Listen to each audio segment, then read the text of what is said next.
안녕하십니까. 칸중국코리아 이태현입니다. 4월 11일 홍콩 사우스차이나 머닝포스트는 우더커 유럽상공회의소 의장이 후추나 전 중공 황태자에게 보낸 밀서 내용을 공개했습니다. 우더커는 내가 국무원에 밀서를 보냈는데 나중에 유출되어 큰 후폭풍을 일으켰고 나도 도마 위에 올랐다고 말했습니다. 전 중국 유럽연합 상공회의소 의장 우더커는 이 신문과의 인터뷰에서 중국의 경제적 부상과 역경, 서방과의 긴장된 일련의 문제들에 대해 지난 30년간 중국에 대한 관찰을 되짚으며 현재 중국의 과잉 생산 문제에 입을 열었습니다. 이 밀서에는 중공의 확고부동한 코로나19 제로 정책을 조정해야 할 때가 됐다. 이 정책으로 인해 경제활동이 중단되고 대규모 봉쇄와 검사 등의 조치는 인민의 일상생활과 상업활동에 돌이킬 수 없는 피해를 줬다며 사람들의 항의 의지가 더욱 강해졌으며 동시에 중국 시장에 대한 외국인 투자자들의 신뢰도가 급락했다라고 말했습니다. 사회자가 중국에서 가장 영향력 있는 비즈니스 리더 중 한 명으로서 중국에서 가장 힘들었던 순간은 언제였느냐라는 질문에 우더커는 후추나에게 보낸 밀서가 유출됐을 때라고 대답했습니다. 우더커는 2022년 4월 코로나19 제로 정책은 경제와 국가 모두에 도움이 되지 않는다는 것을 분명히 깨달았다. 나는 국무원에 밀서를 한 통 썼는데 이 편지가 나중에 유출되어 한바탕 큰 토론을 일으켰고 나는 도마 위에 올랐다. 정책에 미세한 차이를 불어 넣으려는 사람으로서 그리고 정치국의 뒷받침이 없는 변화를 직설적으로 주장하는 사람으로서 매우 힘든 시기였다라고 말했습니다. 우더커는 이것이 유럽 상공회의소의 책임이기 때문에 이 논의를 주도하려고 노력해왔다며 우리는 이곳의 손님이지만 이 나라와 이해관계가 있다. 우리는 아이디어를 테이블로 가져갔고 거절당하면 참을 수밖에 없다라고 말했습니다.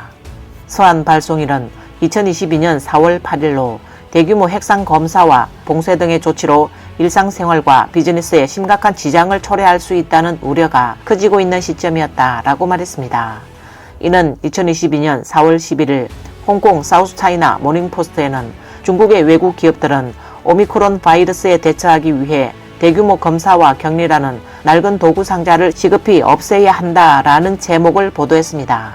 보도 내용은 중국 유럽연합 상공회의소는 후추나 중공 국무원 부총리에게 서한을 보내 베이징이 경제활동을 심각하게 중단시키는 코로나19 제로 정책을 조정해야 할 때라고 말했다고 신문은 전했습니다. 신문은 특히 2022년 10월 제20차 중공 전국 대표 대회에서 단파의 거물이자 전 중공 총서기 후진타오가 그 자리에서 쫓겨났을 때 세계를 놀라게 했다. 후진타오가 주석이었을 때 아무 직위도 남기지 않고 사임한 것은 당시 시진핑이 집권할 수 있도록 길을 열어주기 위해서였다. 은인인 후진타오를 그렇게 대하는 것에 놀란 것이다.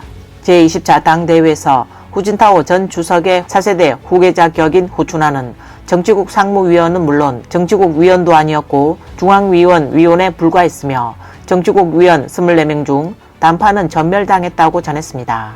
홍콩 사우스차이나 모닝포스트는 이는 우더커가 후추나에게 보낸 밀서와 관련이 있다고 분석했습니다.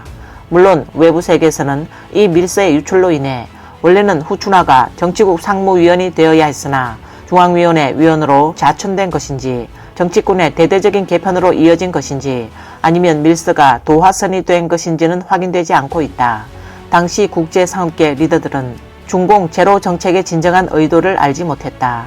왜냐하면 제20차 당대회의 권력 쟁탈이 치열했기 때문에 시진핑은 연임뿐만 아니라 핵심부를 모두 시가군으로 교체를 원했는데 생존 원로들의 불만과 저지를 받을 수밖에 없었다. 과거 주요 정권 교체 시기마다 원로들은 큰 영향력을 행사했고 흥정 과정이 있었다. 특히 원로들이 얼굴을 마주보고 논의하는 관례가 있었기 때문에 시진핑은 원로들이 만나 힘을 합치는 것을 제로 정책을 이용해 완전히 차단했다. 시진핑은 제로 정책의 도시 봉쇄를 이용하여 모든 정치 세력에 발을 묶는 카드로 사용한 것이다. 분석가들은 유럽 상공회의소 의장이 후추나에게 보낸 밀서가 유출된 것은 단지 핑계일 뿐이라고 말했다. 이전에는 시진핑은 현직 및 퇴직한 국가 지도자급들의 모든 움직임을 면밀히 감시해왔다. 국가의 고위급, 부고위급 지도자들은 행동의 자유와 발언의 자유를 잃었다. 더욱이 서로 연락하는 것은 불가능했다.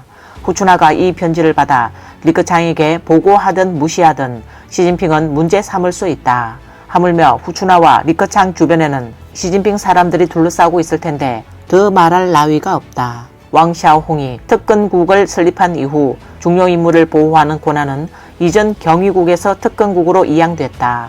경위국은 일상적인 보안만을 담당했으며 주요 인사 주변의 서비스 요원은 비밀 경호국이 직접 배치했다. 중요 인사의 언행은 시진핑의 귀와 눈에서 벗어날 수 없다고 말했습니다. 우더커는 2022년 4월 8일 우한폐렴에 중공의 제로 정책이 경제와 국가에 큰 해를 끼쳤다고 설명하는 밀서를 후추나 당시 중공 부총리에게 보냈다고 말했습니다.